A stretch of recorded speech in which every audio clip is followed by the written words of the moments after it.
ভূমি মন্ত্রণালয়ে এত দুর্নীতিবাদ ভূমি মন্ত্রণালয় পৃথিবীর কোথাও দেখি নেই।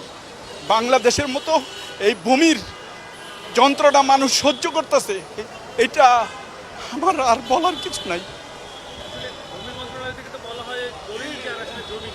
জি, এটা ওই ইউনিয়নে ভূমিতে জেলাতে বিভাগে গেলে এরা যে দুর্নীতি করে, এই দুর্নীতির ফিরিস্তি দিয়ে পারা যাবে না, এরা টাকার উপরে চলে। ভূমি মন্ত্রণালয়ে এই যে আমি আমার কাগজ করতে গিয়া এই ভূমি অফিসে তহসিলদার আমার থেকে 14,000 টাকা নিছে, আরেকজন 20,000 টাকা নিছে, আমি দিয়েছি, কিন্তু আমার কাজটা করে দেয়। আজকে আমার জমিন খুঁজে পাই না, শুধু এই দরজা ওই দরজা, এই অফিস ওই অফিস যাইতে বলে। বুঝতে পারছেন? এখন আমি এটার একটা সমাধান চাই জনাব তারেক রহমানের কাছে, ভূমি মন্ত্রণালয়ের মন্ত্রীর কাছে, নীলু সাহেবের কাছে, যে এটা একটা সমাধান করে দেন, যাতে মানুষ হয়রানি না হয় এই দেশে। এটার একটা সুষ্ঠু সমাধান হোক, এটা আমি চাই।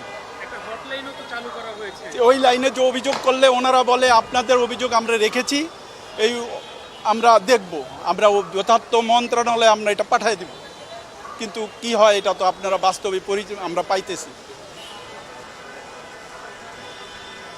জি, ধন্যবাদ আপনাকে, আর টিভিকেও আমার ধন্যবাদ।